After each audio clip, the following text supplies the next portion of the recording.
篇95篇6到7节这样说：来呀，我们要屈身敬拜，在造我们的耶和华面前跪下，因为他是我们的神，我们是他草场的羊，是他手下的民。惟愿你们今天听他的话。亲爱的主，感谢你让我们真的是有极大的福分，在我们一周的忙碌或辛劳的时候，我们有这样的机会来到等候我们的你面前，再次把我们的心交托给你。主耶稣，愿你在今天的敬拜礼拜中，帮助我们的心灵诚实的向你敞开，真诚的向你祷告。主，你的圣灵来帮助我们，陪伴我们，扶持我们，叫我们面对你的时候，我们内心能够被你触摸，而且得到新的远见。谢谢主，这样祷告是奉耶稣基督的名，阿们。这个时候邀请我们先一起来唱这首《因为有你》。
帮助我们来跨越愤怒黑暗的心，愿你帮助我们更深的依靠你，愿你来转变我们生命中的困境，使我们脱离我们没有办法跨越的罪恶的捆绑。亲爱的父，因为在人所不能的，在你却能；在我们没有办法面对的，你却能够按着你的旨意帮助我们行在你的路中。谢谢主，这样祷告都是奉耶稣基督的名，阿们。接着我们看下一项祷告。为着弟兄姐妹在疫情中的健康、生活中的需要，我们所认识的任何弟兄姐妹，我们为他们祷告。主啊，是的，在我们还没有求之前，你就都已经知道，你也为我们预备了。主，还是求你把那个平安放在我们当中，在弟兄姐妹当中。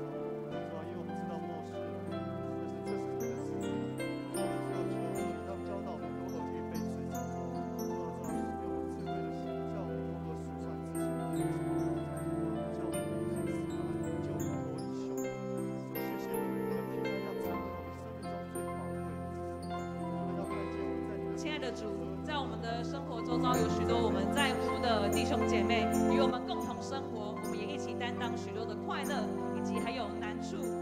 主耶稣，在我们这些我们所亲爱的肢体，或是我们在乎的家人中，主啊，我们对他们的爱或许不够，但主，我们再怎么样的来爱他们，都没有你爱他们来得多。主啊，因为在我们认识你。各样的人来认识你以前，你愿意为这些人来舍命。所以，亲爱的主，愿你把这样子的爱更深的让我们看见，好叫我们知道怎么样能够成为你的肢体，再去如同你一样的爱人，而且不至于感到匮乏，还有不堪干枯。主啊，因为我们的爱从你而来，亲爱的天父，恳求你也去帮助扶持我们生活中在面对各样的经济困难，或是在面对时间工作压力中的肢体，甚至有许多弟兄姐妹也正面临疫情中健康的一些威胁。主耶稣，在这段时间，你叫我们从你那里能够得到那种出人意外的平安，叫我们虽历凶险，但却总不致失丧，而且不至于跌倒，因为在你里面，主啊，我们道路得到你的保守。我虽走过死荫的幽谷，但却能够看到你的杖、你的竿是如何扶持你的教会，还有你所爱的儿女们来走过这一切。愿你把这样的恩典和福分是深深的放在我们的教会当中，成为我们能够向彼此诉说的见证，好叫我们每个人都看见你。谢谢主，这样祷告是奉耶稣基督的名，阿们。接着邀请大家为着国家、社会、世界局势祷告。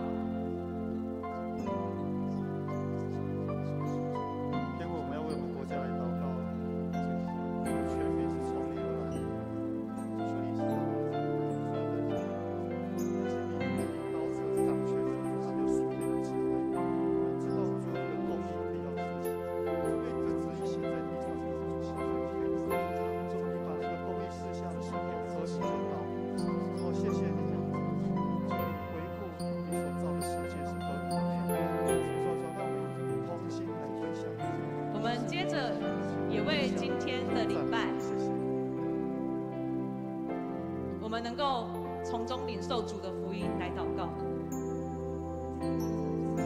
主啊，我们宣告你是今天的主，是这礼拜的主，你在当中掌权。主也唯有你是配得我们来承受的。主，求你保守我们的心怀意念。主，让我们知道，主啊，我是你的孩子，何等的名贵，是何等的宝贵。我们来亲近你，我们来领受你。亲爱的主上帝，我们把我们的国家、社会以及整个世界的局势交托在你手中。主啊，这些又大又难的事，不是我们单凭自己之力能够来理解、能够来面对的。主耶稣，恳求你帮助我们在每周的礼拜，甚至在今天的敬拜中，我们能够因为听闻你的话，听闻上帝国的消息。主啊，我们知道怎么样能够站立在这个世界，还有一些很困难的当中，我们知道怎么样来面对。主啊，孩子要恳求你使列国的行政首长有智慧来面对现在诸多困难的局势，尤其在战争的方面，还有全球一些传染病的方面，恳求你来继续保守这些我们全球社会在努力中的人能够有智慧、有力量来因应这一切，也恳求你怜悯在当中的你的所有儿女们的苦痛，在这个不安的局势中，能够保守每一位弟兄姐妹的心，特别使你的教会不至于失去盼望，也明白能够如何持守祷告敬拜的生活。主啊，你是世界的君王，你是我们的主，愿你在今日的礼拜中掌权，加添力量给牧师还有每一个服侍者。亲爱的主圣灵，恳求你激励你的众儿女能够来宣扬敬拜你，并且从你的话语中认识你是永活的真神，在敬拜中还有在礼拜中使我们的生命越来越坚固，因为从你的圣灵还有你的道我们得到能够站稳的力量。谢谢主，这样祷告都是奉主耶稣基督的名求，阿们。这个时候邀请我们起立，我们一起来敬拜我们的主。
主要愿你帮助我们的生命更多的向你敞开，知道从你上帝国来的眼光能够翻转我们的生命，翻转我们的眼界，叫我们用新的视野来看待世界中的苦难，而且叫我们知道怎么样的站稳在你面前，而且坚定在你那永不震动的国的时候，我们有力量来跟你一起同行。谢谢主，这样祷告都是奉耶稣基督的名，阿们。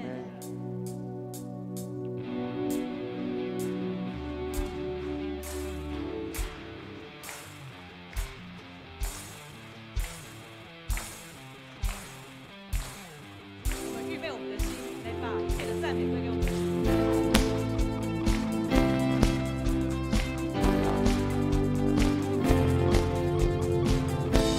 愿我们知道怎么样颂赞，那颂赞宝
这一切尊荣，从永远到永远，你的国不能被摇动。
上君王，在众君王之上，全民称道，万代你的名，配得被称颂，在这一切尊荣，从永远到永远你的国，宝座上君王，在众君王之上，全民称道，万代你的名，配得被称颂，在这一切尊荣，从永远到永远你的国。不能被摇动，不能被摇动，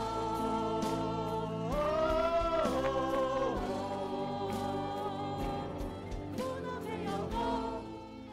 我们将掌声荣耀归给我们的主。这个时候，邀请我们更深的用祷告的心来唱《这世代要呼求你》这首歌，把我们的生命全然的交托在主的手中，为他使用的时候。生命也会被我们所荣耀的主来荣耀。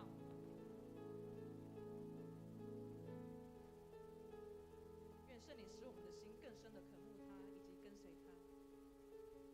我们跟主说，我们属于他。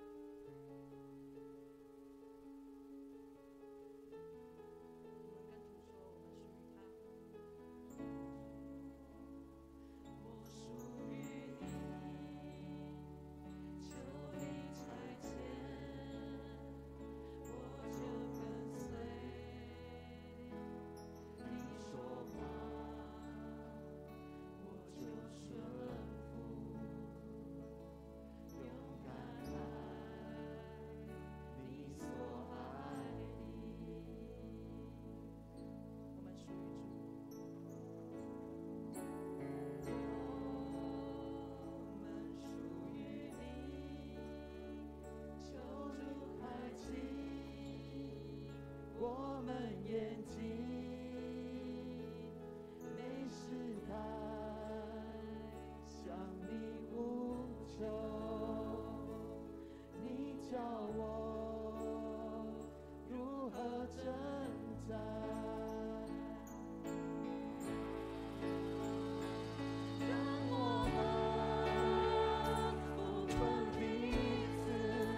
双手，我们心与你合一。这时代要呼求你，呼求你，爱降临。我口中勇敢赞美你旨意，拯救这里。亲爱的主，我们不只为我们自己求，我们也为这个世代来求，恳求主你帮助我们，不只看到自己的事，也顾别人的事。主啊，我们在你的眼界中，我们知道怎么样为这个世代，为我们周遭的世界来祷告。恳求你把这样的负担放在我们生命中，谢谢主。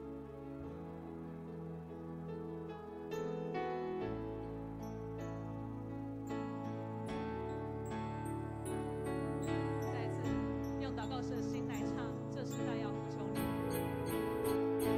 这时代要呼求你，呼求你，你爱降临，高举起抬高双手，我们心与你合一。这时代要呼求你，呼求你，你爱降临。我口中勇敢赞美你旨意，拯救这里。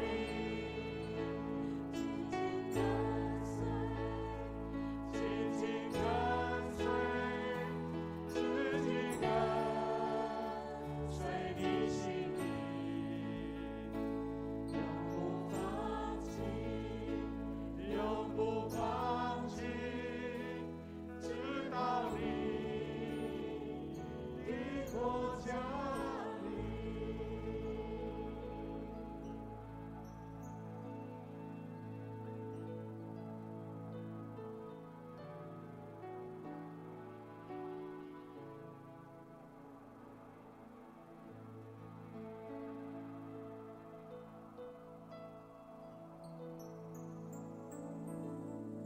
是的，亲爱的主，我们要紧紧跟随，主你的爱降临，来复兴这个地。主啊，愿这里成为你的宝座，我们每一位弟兄姐妹成为你所呼召的门徒羊群。在这边，我们献上敬拜，献上祷告，求你圣灵的恩膏降临在每一个弟兄姐妹身上，让我们渴慕的心被神所滋润，让我们的祈求被神所应许。主啊，每一个都要被兴起，每一个弟兄姐妹都要被你所高摩。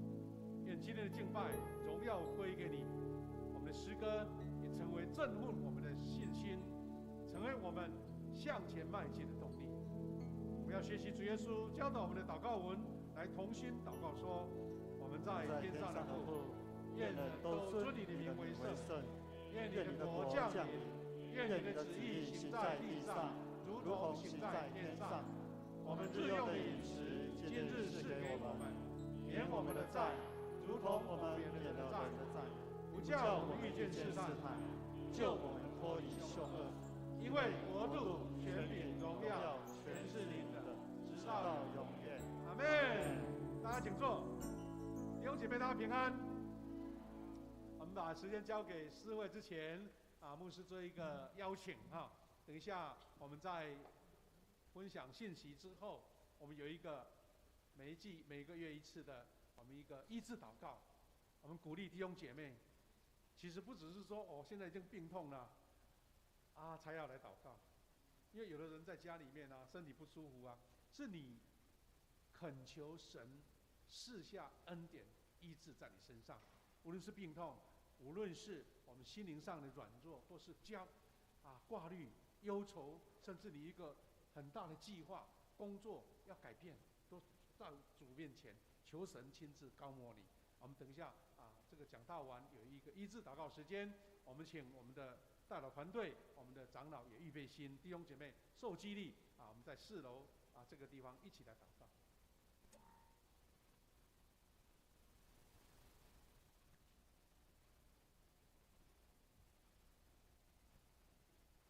我们一起恭受上帝的话。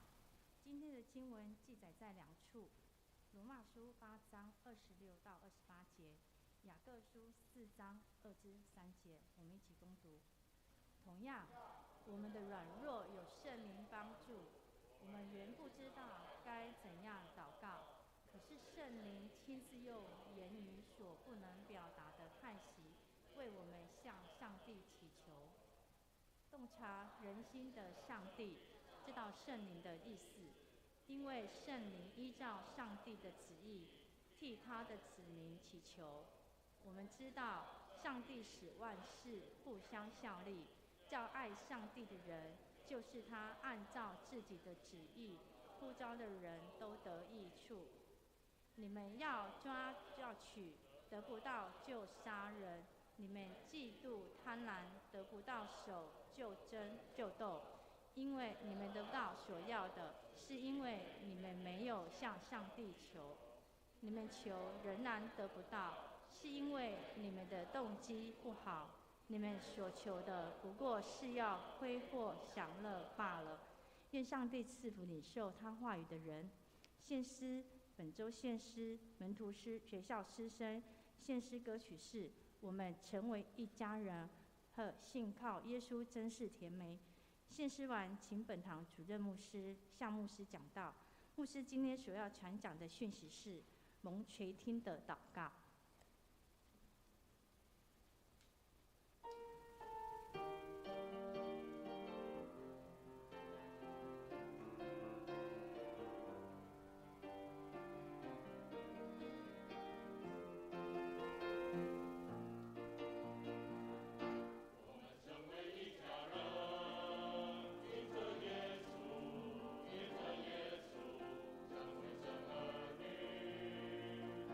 我们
们用热烈的掌声来回应他们，谢谢。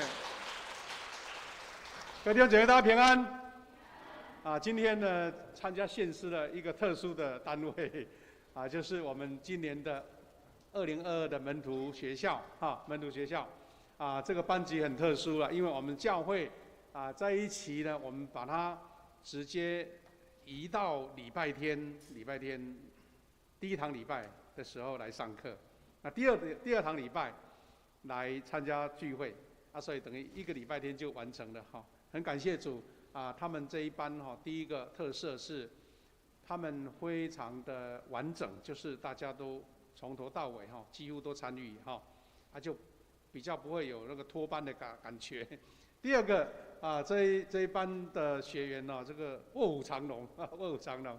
刚刚呢，他们的诗班唱歌弹钢琴曼陀林还有独唱还有所有都是他们学员参与的其中有老师了真的是很不简单我们的这个门徒训练班越来越强今年这一班叫做台大班，那下一届就变成哈佛班了，好不好？更多的人来学习不是说炫耀他们的才能，意思是说我们每一个人都要被训练新兵是很严谨的训练他们也把他们的见证写在周报上面大家有空可以读。那牧师有一个期待，就是说我们希望这个门徒，特别是门徒学校这个基础的课程有19课几乎每一个弟兄姐妹，不论是老会友或是年轻的，他们大部分有些是新朋友新受洗的，有的是迁籍过来的。我们希望能够好像互相教会的一个基本盘好像一个入门学校一样，大家都来学习。那我们有很棒的老师，有6、7位老师轮流来上课，也不会太辛苦。你只要早上早一点来，9点来上课上完课就参加第2堂礼拜我们真的是谢谢他们，我们再次用热烈掌声谢谢他们，好不好？感谢一下祝福你们那他们第1堂就有来献诗了，所以也来颁发证书了所以牧师带领大家做祷告他们会先离席，我们一起来祷告。亲爱的上帝，我们感谢你，感谢你在每一个时代都兴起主你的门徒为主来服侍。主无论是新的世代年轻人的兴起，还是门徒训练新的同工成为主所用的精兵，我们都知道每一个世代都有新的约书亚要出现，成为你的重用的工人，也成为教会复兴的力量。主，我们这时候要领受神的话语。主我们有限的思考不足以完整诠释。我们知道圣灵跟我们同在，你要开启我们的心眼，看见你话语中的奥妙。我们在你面前恳求祷告，奉靠主耶稣基督的圣名，阿们。各位弟兄姐妹，我们这2个月来我们有2个方向的主题在信息中分享。一个主题就是圣灵的同在，圣灵内住，怎么样成为你服事的力量。第2个就是我们有关祷告的这个教导。那我们其中有一个是 RPG， 怎么样在我们生活中来展现。那今天呢，要跟大家分享一个比较属于属灵的态度、祷告的态度的问题。我们怎么样在每一天的生活当中，我们所做的祷告是一个蒙垂听的祷告。那么需要用2段经文来做一个对照那刚刚我们已经一起同心读了一次，那牧师要一段一段一起来再分享一下那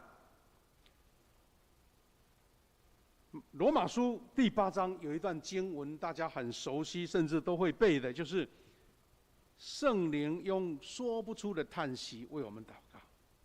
圣灵的叹息跟祷告跟我们蒙垂听的祷告到底有什么样的关联呢？这是我们第一个阶段要跟大家分享的。我们可以说罗马书8章26到28节是一段蒙垂听的祷告，它的要素在哪里，或是它的基本的态度在哪边。我们在复习刚刚读的经文8章26到28，他说同样我们的软弱有圣灵帮助。我们的软弱每一个人都有，但是记得有圣灵的帮助。再来，我们原不知道怎样祷告，我们不知道，可是圣灵亲自用言语所不能表达的叹息，为我们向上帝诉求。这是第一段罗马书。第二段27节，洞察人心的上帝知道圣灵的意思，因为圣灵依照上帝的旨意替他的子民祈求。第三段我们很熟悉会背的，通常我们比较喜欢读背和本的哈。他说：“我们知道上帝使万事互相效力，叫爱上帝的人，就是他按照他旨意呼召的人，都得益处。”那这段经文，我们怎么样一起来领受一个蒙垂听的祷告，一个基本态度，或是一个基本的观念呢？我们一起来学习罗马书8章26到28节。第一个学习的是，我们的软弱有圣灵帮助。那到底你也有软弱，我也有啊，大家都有软弱啊。为什么圣灵能帮助你？请记得要将自己的软弱向圣灵敞开。就像有一个有病痛的人，他要去找医生说：“医生，我这边为什么一直痛啊？痛得不舒服，睡不着。”你要把这个软弱讲出来。现在我们知道疫情已经在我们台湾蔓延那么久了哈，很多人都染疫，300-400万人呐。有些人轻症自己没感觉自己染疫了，但有的感染到很不舒服，喉咙很痛啊。有的听说喝水像刀子在割一样，他必须不能现场啊，就要赶快视讯跟医生来请教，说我怎么办？这是怎么情形呢？才能把自己的困难讲出来，医生才诊断你需要用什么药，需不要用到那个病毒的治病毒的药，或是你只要在家休息，喝个水，吃一下普拿疼就好呢？这个就是我们知道要将自己的软弱敞开，这个是蒙垂听祷告一个基本要素。第一个，因为圣经告诉我们说，圣灵会帮助我们的软弱。有一本书是一个人际关系的专家，或是属于一个心灵辅导的专家，叫做布朗博士，他写了一本书叫做《脆弱的力量》哈。那本书里面有几个点很重要，他在讲有关我们脆弱的问题。刚刚我们不是说软弱有神帮助吗？为什么你要把软弱呈现出来呢？其实软弱是人的一个得力量的一个管道。他这样说有两三个段落，他说软弱是人的本质，是所有创造力和情感的核心，也是人性最强大的力量。好像他所写的跟软弱没有什么关系的，那其实软弱是因为你把本身的原始的情况表达出来。还有说展现软弱真实的一面，真诚面对自己的害怕，反可以一再提升我们人际、情感、求学、职场和教养的能量。我们也可以用一个角度来说了哈，我们知道你要学东西哈，你不把自己不会的讲出来，你说我知道知道到最后也不知道。有时候谢牧师会笑我说，因为我有时候听力好像比较退化一点。我说知道，他说你说知道怎么做的跟讲的不一样？原来就没有听清楚了。那我们其实要展现自己的脆弱的力量哈，你要勇敢的展现自己。比如说有人学英文比较困难，你要讲出来呀。倒是发音的问题或是那个音节或是那个字母怎么样才能够学得更好？有人数学好像一些观念或是一些逻辑弄不清楚，老师才怎么样教导你，对不对？小朋友他肚子饿了，他会跟妈妈讲说：“妈妈，我肚子好饿，或是我口渴需要喝水。”其实展现脆弱的一面，其实就是在面对你自己的需要，面对你自己的不足，那神的供应才会实际到达你。然后他说，会表达软弱的人不是软弱，会表达不是软弱，不是输的感觉，因为没有走过脆弱，就不可能获得真正的勇敢。我想这些话好像有点哲学的味道了。其实你如果曾经经历过这一些，你就知道什么意思。有人曾经在职场上跌倒了，甚至在做事业方面啊跌了一跤，感觉好像损失了好多。但是有人就是因为他跌了一跤，他失败了，从里面找到了人生最珍贵的经营的智慧跟能力。有人可能是在情感上，甚至在比如说像在感情、恋爱或是婚姻上曾经遇到困境的时候，你才发现说，原来那个沟通是什么意思？我自己在什么地方不足？我自己的个人的想法，或是我主观的想法，竟然不是让对方感到 OK 的。那这些是因为你自己表达软弱，才能真正看到你所得到的。特别这个点，就是在我们跟圣灵之间，你愿意把自己的软弱表达出来。我们知道中国出名的宣教师内地会的创办人戴德生牧师曾经说过，说所有上帝的英雄都曾是软弱的人。你们都很清楚，在圣经里面许许多多的英雄，亚伯拉罕、摩西、基甸、大卫，这些人都曾经在神面前示弱过啊。以利亚他在最成功的时候，他跟神说：“神啊，让我在这边死掉好了。”人都有那个心灵上的软弱，但是当你跟上帝呈现的时候，你发现，在软弱之处要变刚强。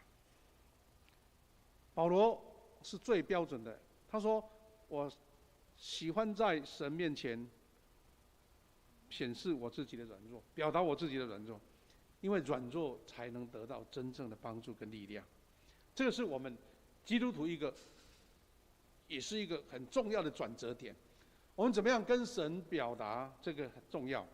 第二个，又讲到说，我们原不知道怎样祷告，可是圣灵亲自用言语所不能表达的叹息，为我们向上帝祈求。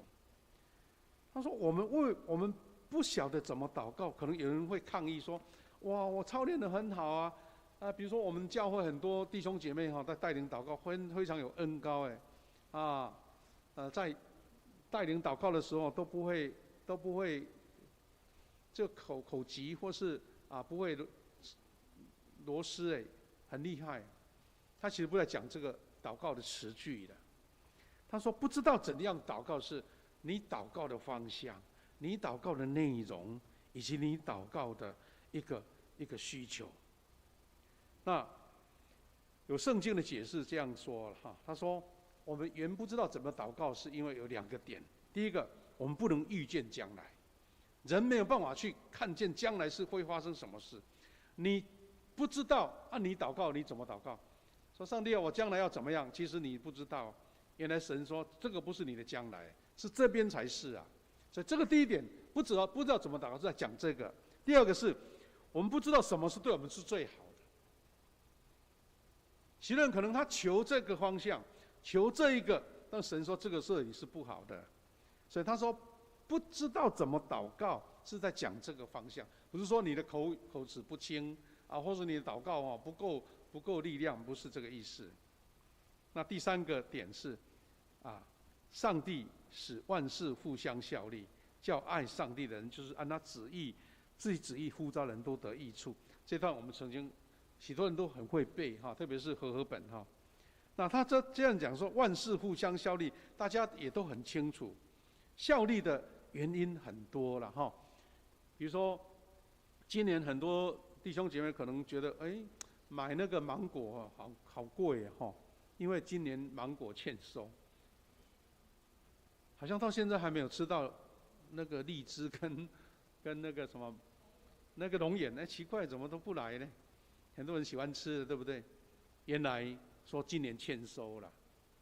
那欠收我们就是知道，原来互相效力真的很明显呢。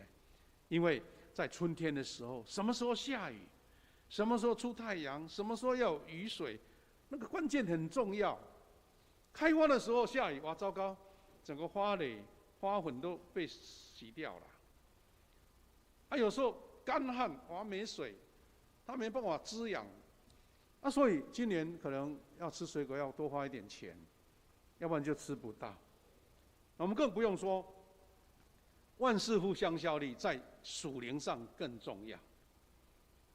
所以圣经的解释，他说上帝使万事互相效力，在隐约讲说，好像一只在指引、在调拨的手哈，在万事之中有上帝大能的手在那边运作。那重点是在于说，我们基督徒，你要有一个概念说，不是我认为对的才是对的，我认为要这样才是这样，是因为你愿意让这位万事互相效力的神，他运用最好的给你，而不是说上帝我要这个。所以呢，因为有时候灾难会成为有益的，有时候失望会成为大祝福。所以，我们当知道说我们不知道怎么祷告，再来是万事互相效力，那你怎么办？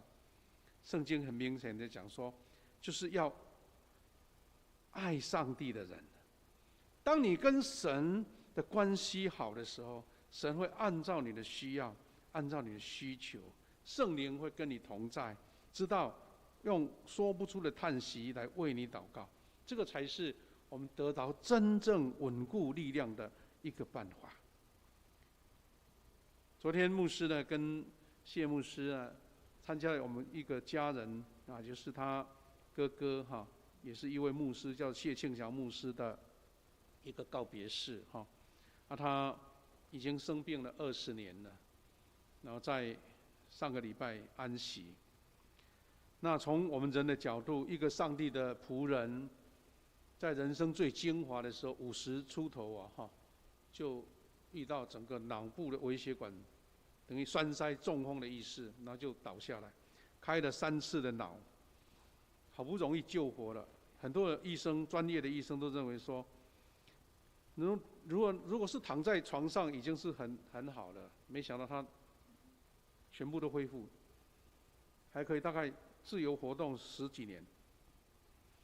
然后在两年前，因为又跌倒了一次，可能因为也病变又发生了，然后跌倒了，骨头都受伤，所以就比较不良于行。但是其实真正失能是在前2个礼拜而已。然后他的师母在做见证的时候，他说，从人的角度感觉他如果更活久一点，跟我们在一起不是很好吗？但是就神让他在受那么大的伤治疗之后，竟然还能够继续做神的工作。他曾经又牧会了2间教会，就是生病后了那又去一个信望爱基金会来担任那个关怀那个老年人的一个机构来帮助。他最精华的时候，有20-30年，体力好，精神好，很严谨，做神叫他做的工。但其实他后来是最后这20年，他的生命变成一个见证，因为他没有办法像一般年轻的或是体力好的牧者做那么多的工作，但是他们因为这样，他的信心没有任何的一种埋怨，乐意的来做见证，所以感动很多人。那从他师母的回应，我们可以看到说，从人的角度好像一个灾难，但是神眷顾他，让他失能不必再经过很多肉体的折磨，就在床上躺着就离开了。所以他认为就是这句话，灾难成为有益，然后失望成为祝福。那什么事才能这样的经验呢？是因为你爱上帝，你才感觉得出来。要不然的话，你会埋怨上帝，为什么会这样？为什么会那样？所以前提是经验到爱上帝的人身上，这个经验才能够真实。另外一个角度是不蒙垂听的祷告。我们才读了另外一段经文看起来很扎心他说第1节，我们加了第1节我们的经文里面没有。我觉得说第1节来读会比较完整。他说，你们当中的冲突争吵是哪里来的呢？是从你们当中征战者的欲望来的。他在讲这一段不能得这个应许的祷告，是因为我们人的欲望征战，然后要上帝求，那这样根本就得不到。第2节说，你们要抓取，得不到就杀人哈。那有圣经的解释书说，这个杀人的意思不是真的拿刀子杀人，他的意思就是说很夸张的比法是恨呐。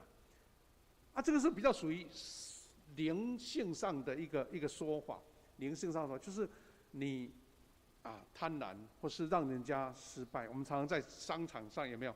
我们说商场如战场，对不对？有时候我们说哇，那股票一跌血流成河，那不是杀人吗？这是这个意思啦。是你掠夺了别人了，你抢夺别人了所以这个杀人的意思是在讲这个点。他说你们要贪要婪，得不到手就斗。你们得不到所要的，是因为你们没有向上帝求。我们常常有时候把整节省略掉，只剩下这一句了哈。那你大概不了解，以为说我没有求，那就得不到。其实它的内部的意思更深，因为你的贪心你求不对啦，那个才是这句话的重要意思。得不到所要的，什么叫得不到所要？我是得不到我贪的部分，得不到得不到这个部分的，不是说你向上帝求，上帝不应许。所以没有向上帝求，是没有正确向上帝求，或是没有从内心的真正的需要向上帝求。第三节就是在讲动机的问题。他说：你们求仍然得不到，因为你们的动机不好。你们要求的不过是要挥霍享乐罢了。这很简单，从我们生活上常常会经历得到。有人可能向上帝求钱财了。记得牧师曾经在有关奉献的讲道当中提到，有些人你不要钱给他钱给他是灾难，因为他不会管理，到最后钱更多是害他的。你会觉得说因为你没钱，你才会这么讲，是真的。因为你如果没有神给你的一个管理钱财的能力，那给你很多钱就是灾难。就好像我们小孩子我们一大堆钱给他去乱花，到最后你要知道说了不要这样是多困难的事，多么痛苦的事啊！我们常常有很多统计，你应该都知道，很多得到乐透彩的人到最后是一文不名，而且甚至是变成街头的流浪汉，你知道吗？所以重点在这里，当人是一个贪婪的动机，是一个挥霍享乐的东西，那你这种祈求神是不应许的。那所以我们可以做一个简单的一个分析。第一个，不垂听的祷告，第一个是邪恶的动机。你们要抓要取，得不到就杀人；你们嫉妒贪婪，得不到就争就斗，这是第一个。第二个，你们得不到是因为没有向上帝求，就刚刚我讲的，求不对或是私欲的问题。第三个，你们求仍然得不到，因为你们动机不好，你们所求的不过是挥霍享乐罢了。所以，谈一个贪婪、挥霍享乐的部分，你如果跟上帝求，那等于上帝是你的机器嘛，是你的印钞机嘛，让你受苦，那上帝让你做就好了。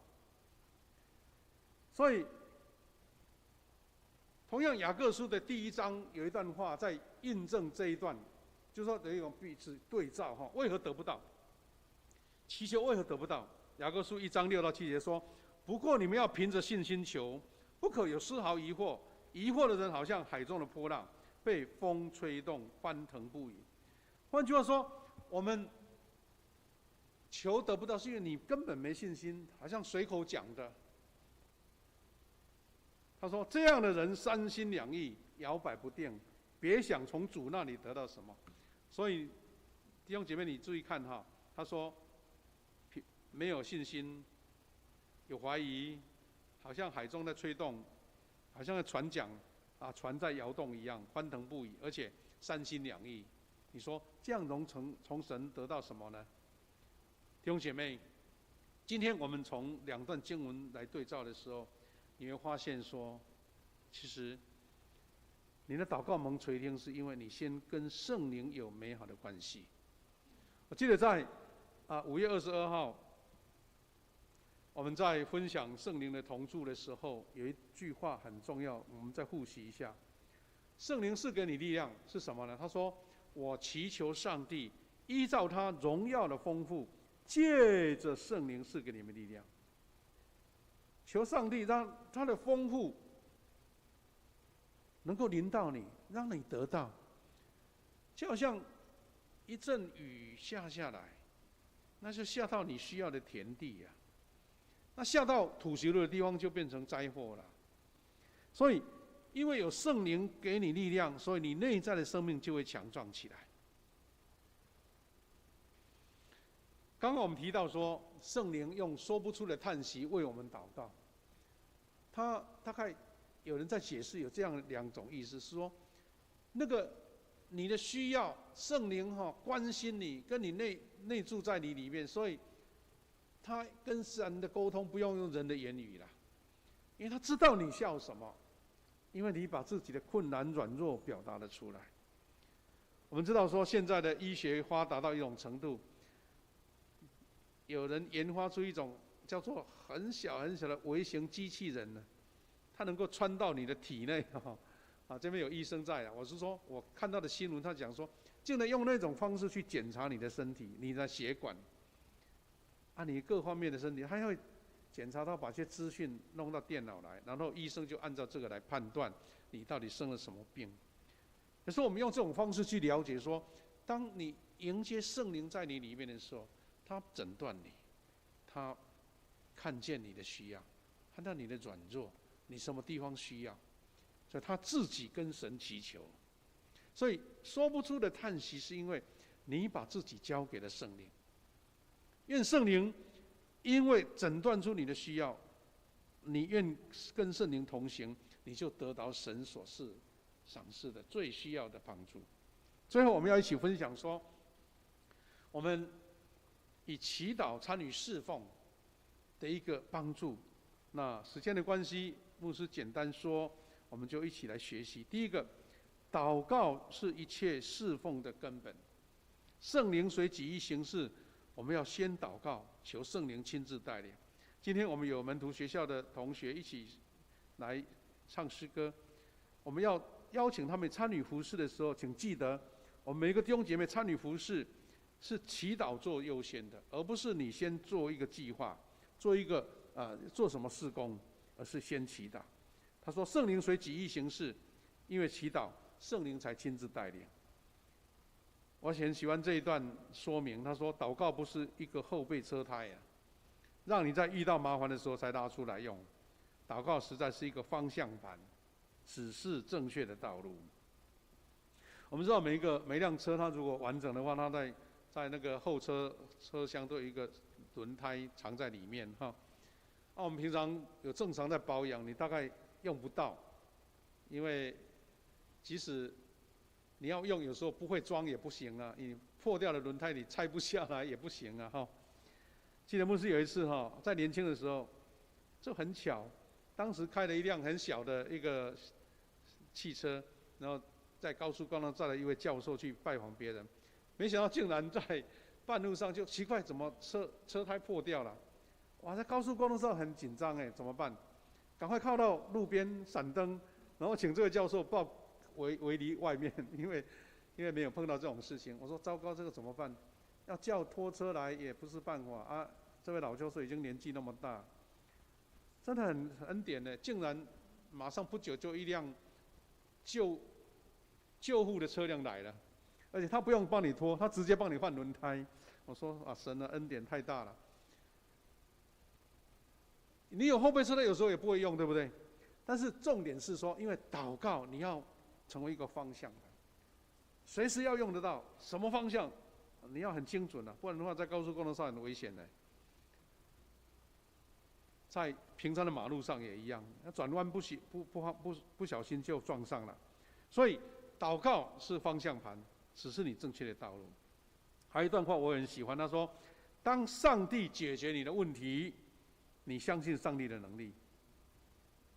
那这段话大家都 OK 第一段我们觉得没问题，但是第二段很重要。他说：当上帝不解决你的问题，那是上帝相信你自己有能力解决。我们常常想，上帝帮我解决，反正什么事都不管，上帝帮你解决。有时候上帝不让你解决，是因为你有能力，你不要老是把任何事都赖给神啊。第二个要学习的是，圣灵高摩的不是计划，而是人，就是祷告的人。每一个小组的事工，我们教会的每一样事工，请记得是有一群人在祷告。第三点，教会增长的指标是祈祷的生活有没有质跟量，有没有质跟量。牧师常常在接待一些慕道友或是刚进入教会的弟兄姐妹，我说用怎么样方法让他知道说祷告的意思是什么？很简单所以牧师曾经引用了有一个在实际上运用过的，觉得很好用的一个教人怎么祷告的方式。那牧师最后用这种来做介绍。我希望弟兄姐妹大家不只是知道这个资料，你就把它记在你的脑筋里面。当有一个新朋友他在困难的时候，你就教他怎么祷告，很简单哈。那最后牧师做一个介绍，就是祷告跟手机的比喻。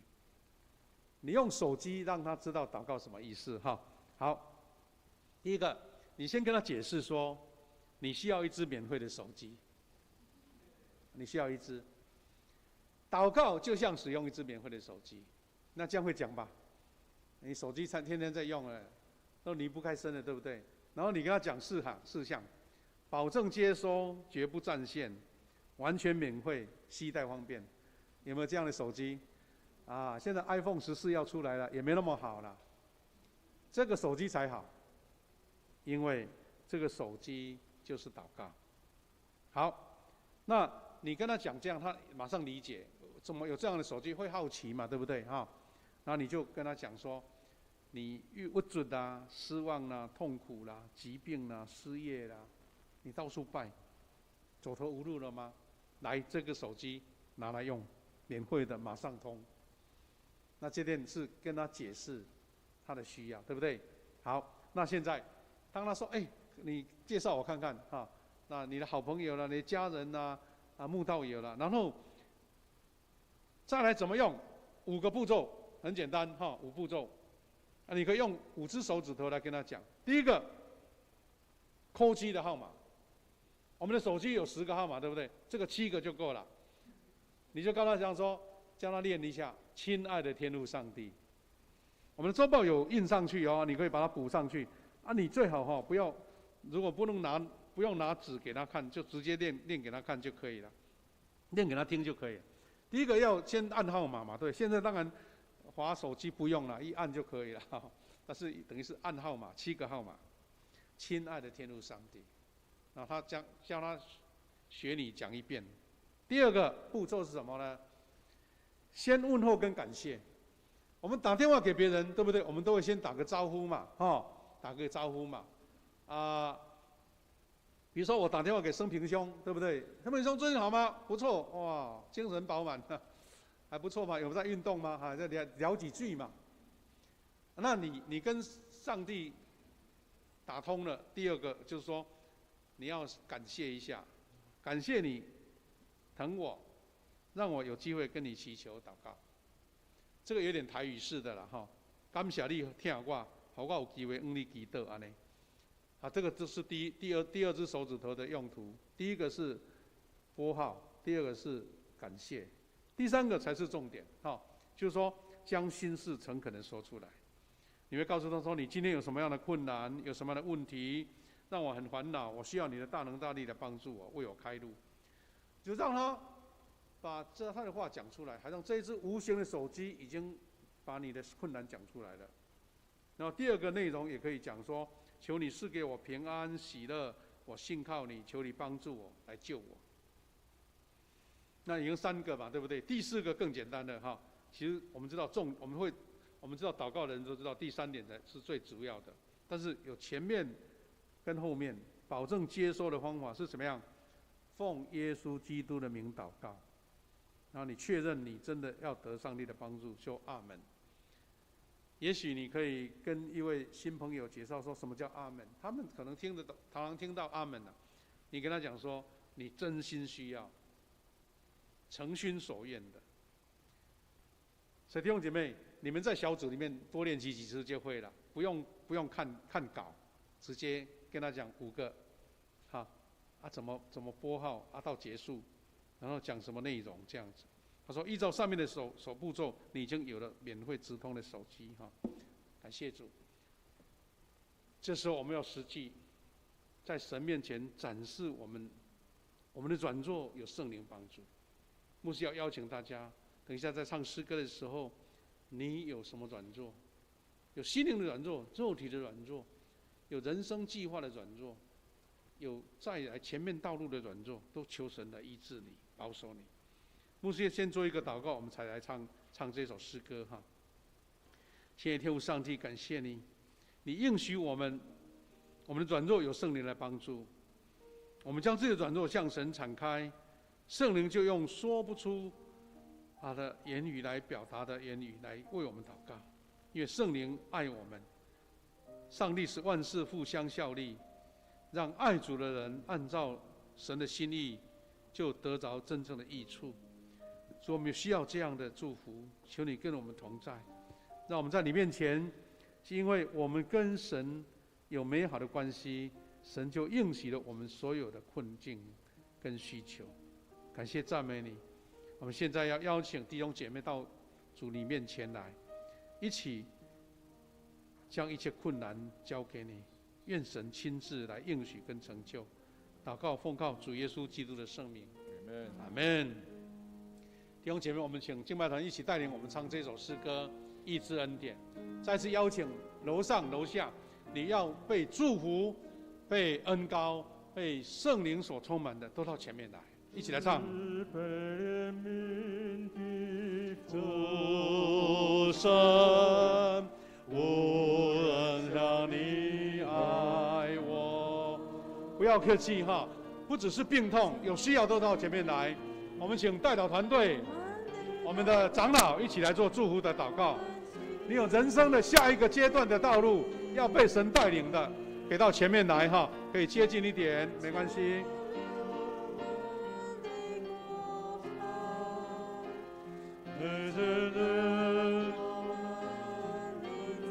那个佩伦可以把那个仪器稍微移动一下，安全哈。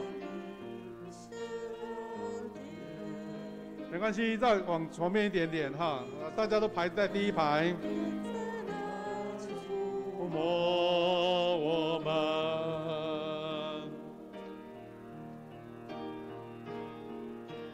还我的自由，当我寻求你，洗净我重罪，领受你的。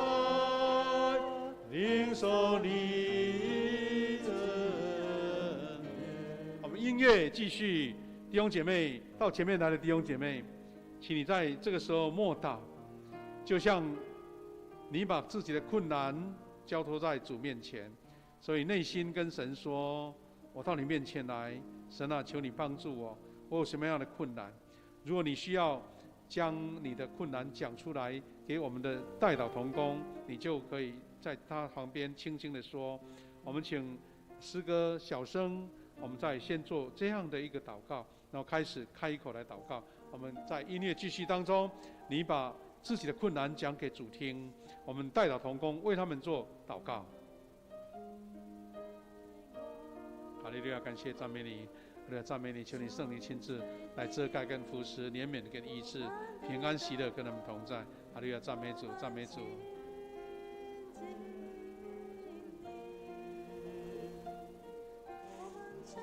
神啊，你听我们的声音，主啊，听我们的呼求，主啊，你的跟我们同在，圣灵用说不出的叹息来为我们做祷告，因为你知道我们的需求，我们将一切仰望给你，交托给你，求你圣灵亲自来成就我们。也感谢赞美你的恩典，跟我们同在，这个赞美你。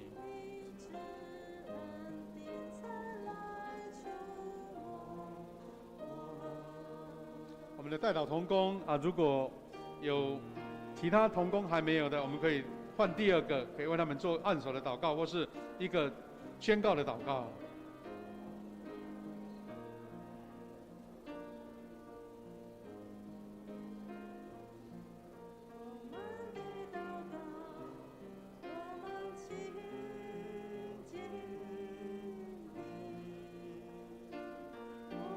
成我们的过犯，也承认我们的恩。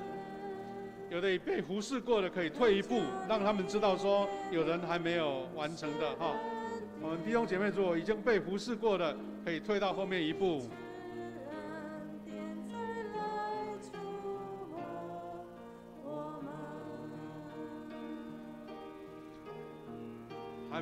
还没被忽视祷告的，也可以举个手，让同工知道你还没被忽视的，有没有？不要客气哦哈。我们前面还有一位哈弟姐妹还没有做忽视祷告。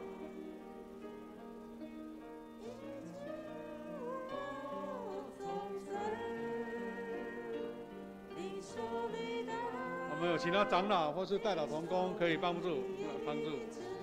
我们请我们的花执事为 Kiki 姐妹来祷告。好，感谢赞美主。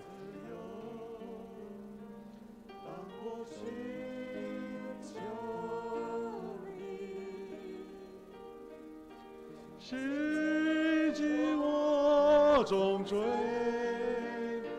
领受你的，领受你。还没被忽视过的，请举手一下，摇摇手，让同工帮助你。我们再唱一首，唱一次。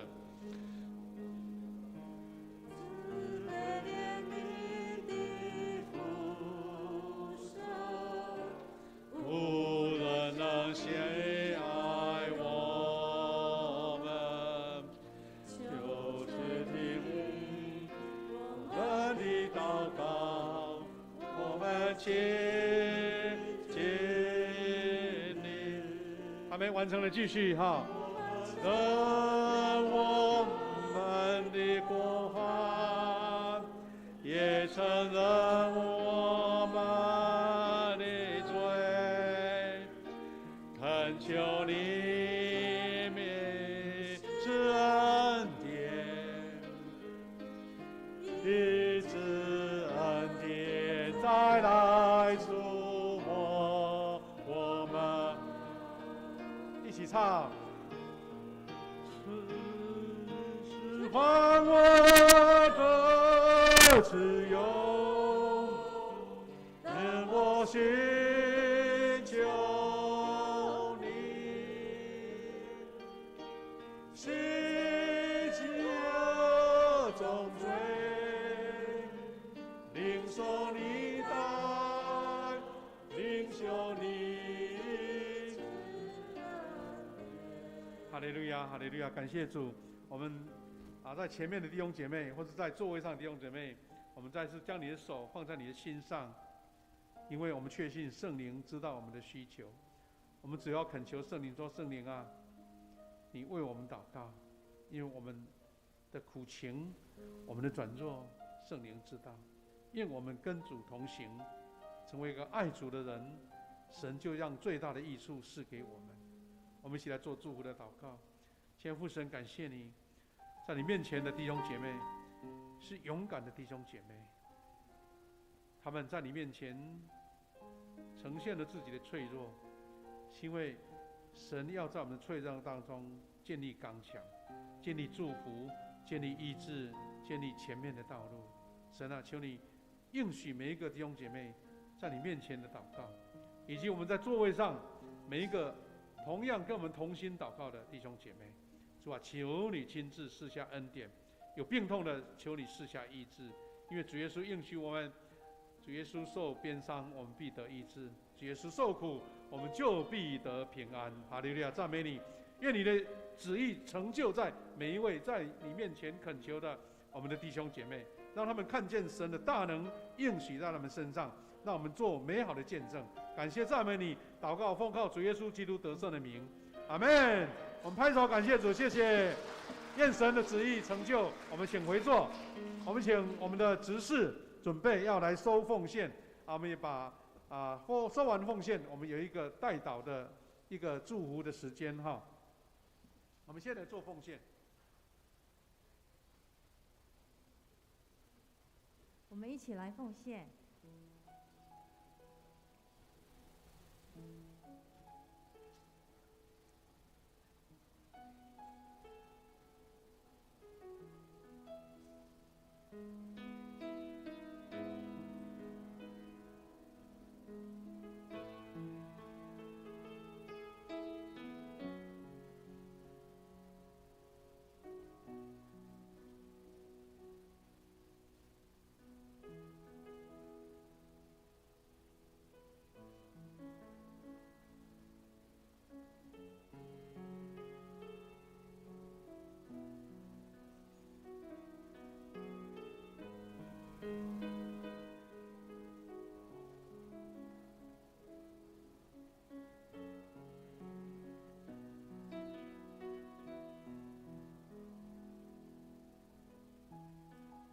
会众请起立，一起唱奉献诗。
会众请坐。好，先请坐。我们在报告前呢，牧师一个小小的节目哈。我们的神学生雅婷神学生呢，他前几天刚从神学院毕业，他在我们这边的实习要做告一个段落，我们要请他出来一下，我们要给他做祝福啊。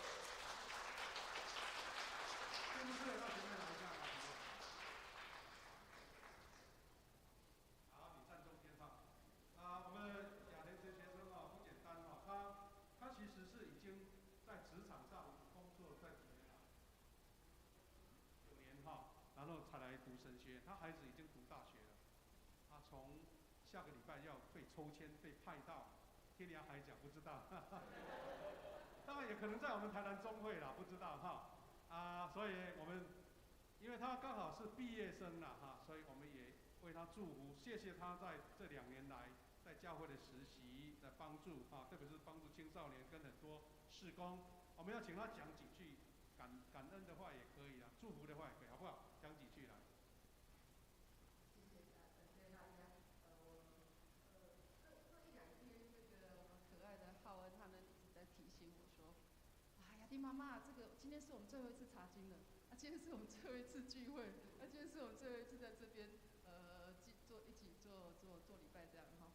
这提醒我真的，我们真的都是要把握当下啦哈，把握当下。那以后不知道还有没有机会再回来这边哈。不过我知道说，感谢主，是那我想就刚好牧师就跟我说，那么待会你来可以分享1-2句这样，就好开心有这个机会。那我想就跟大家分享我这个毕业典礼那一天，有个长荣大学，应该是长荣大学的这个校长跟我们分享，就是说要走出舒适圈，然后要去宣教，去传福音，就是走出舒适圈。但是呢，他也提到，其实我们基督徒的生命是要扩张帐幕啦哈。那其实所以不是走出舒适圈，而是扩张舒适圈啊。好，我就想，真的呢，我觉得我在我自己本来的家庭生活里面，我在云林的时候，其实真的是一个很舒适的舒适圈。然后来到台南神学院，刚开始会觉得，好像，那时候我们牧师都嘲笑我们家是妻离子散哈，这个家里4个人各自在4个不同县市生活，那但是呢，来到神学院就觉得，好像这是另外一个舒适圈，特别来到富强教会，觉得哇，这里还真的是一个舒适圈，在这里很享受啊。那另外下个礼拜之后，不，应该说8月了哈，8月开始会到另外一个合场去。哇，我相信这是我扩张另外一个舒适圈的开始。所以也鼓励大家，真的就是当你想要传福音的时候，当你觉得你很想传福音，其实就是在扩充你的舒适圈啊。那像我自己会想要传福音，其实真的就是像刚刚牧师说的，看到自己的软弱啦，就是觉得说有时候很想帮助人，但是发现我很多事情都没办法帮得上忙。我唯一能帮忙的就是把上帝介绍给他，把耶稣介绍给他，让他跟直接从上帝那边得到帮助，这样子。好，拍手感谢，来，好。等一下，还没啊，这是第一段而已。好，我们请喜传道也出来一下，还有谢牧师，我们要为那个祝福祷告，好不好？等于是我们知道神先生在我们这边，等于是我们帮他训练，然后他要出去传福音，所以我们要为他做祝福祷告。那我们请2位女传道人跟他按手，来，你这边好，牧师带领大家一起为神先生祝福祷告，我们也可以举你的右手为他做祝福。我们一起来祷告。谢谢天父上帝，感谢你差派亚田神学生在这2年来到富强教会，特别是协助了喜传道，还有我们各方面的事工，一起照顾羊群，一起磨练服侍你的恩赐跟能力。他已经从神学院毕业，明天要参加传道的抽签，准备被神差派到神要他去的合场。我们知道，我们从神学院毕业是已经领受了这个基本的能力，但是前面的道路有神的带领，我们才能真正看见神的祝福、挑战以及更大的成长。求你带领他，身心灵都有神的保护。他所服侍的合场有神特别的引导跟保守，让他所服侍的羊群也被神所恩膏跟祝福。我们再次献上感恩，求你亲自恩典跟他同在。我们也在继续后续的代祷中继续纪念。我们这样差派、宣告、祈求，都是奉靠主耶稣基督得胜的名，阿们。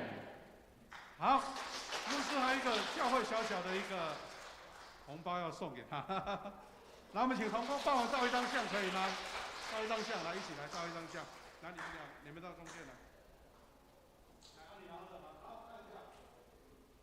即将到成拿到的，来，好，开呀。好，请回座，谢谢。我们等一下青少年就也跟我们的雅婷准传道了哈，给他祝福一下。好，我们把时间交给我们的诗会做一个简单的报告。在报告前，我们来看本月金句，请翻开最后一页。我们一起攻读：感谢神，常率领我们在基督里夸胜，并借着我们在各处显扬那因认识基督而有的香气。哥林多后书2章14节。那接下来报告，请翻开周报第2页。下主日服侍同工，施礼是吕淑文执事。那其他的侍奉再请同工大家注意。那再请翻开第4页。第2点，本会今日下午2点到5点在4楼的主堂，邀请谢进长牧师前来主持领袖培训造就会，再请同工预备心，届时参加研习造就。第4点的第3点，未能参加实体聚会的兄妹兄姐，可利用信用卡或者是透过银行转账奉献，我们一起来推动教会事工的运作。那6月起，本会的转账奉献改为联邦银行账户，详情请见周报的征信栏。第8点的第2，本会的基甸牧区基训的小组洪佩仪小组长在6月22号顺利产下第1胎，我们在持续为他们全家代祷。第6页的牧区团契消息，请自行参阅。接下来我们请夏牧师来做补充报告。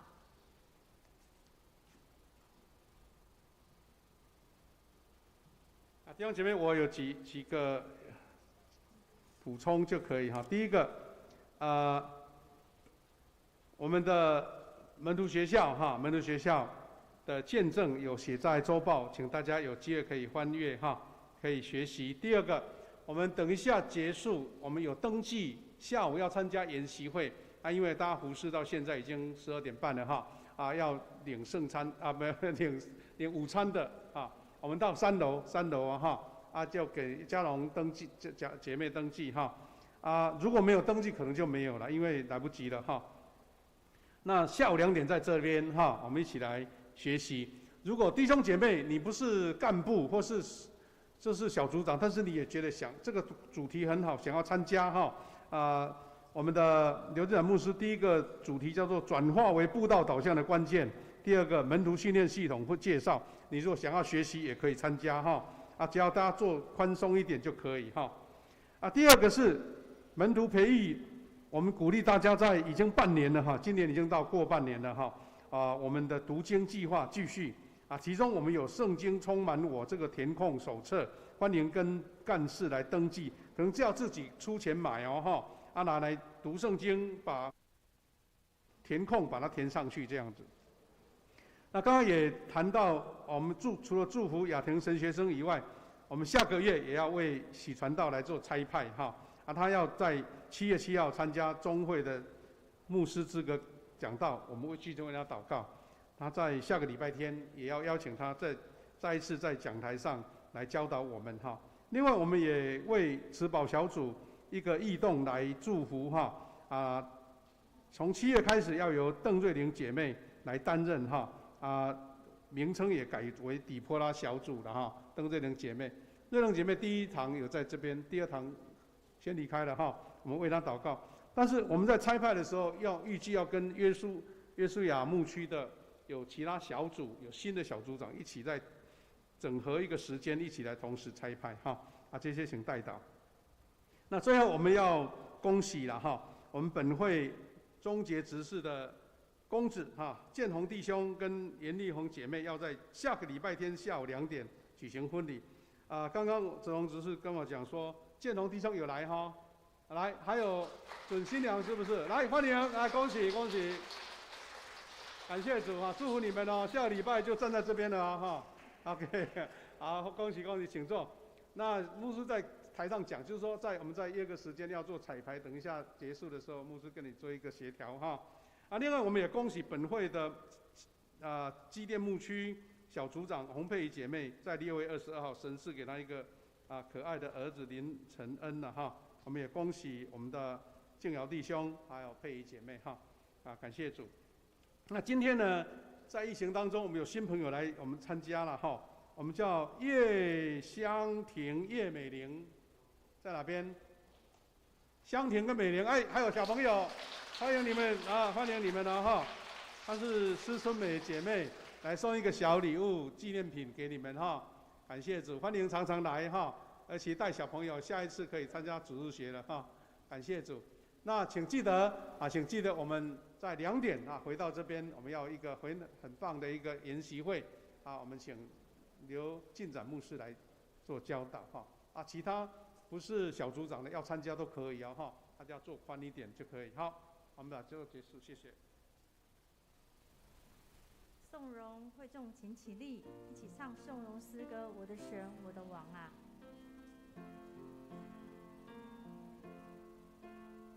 我的神，我的王啊！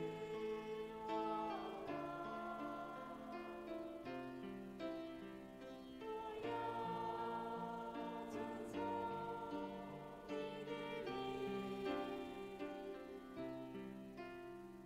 我要永远称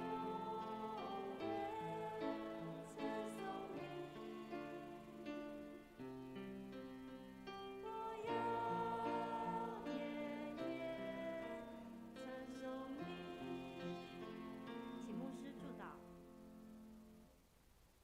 们一起来领受从神来的恩典跟赐福。愿主耶稣基督的恩典、上帝的慈爱、圣灵的保守、扶持、相通，跟每一位弟兄姐妹同在，跟线上所有的弟兄姐妹同在，从今时直到永远。阿们。阿门。阿门。阿门。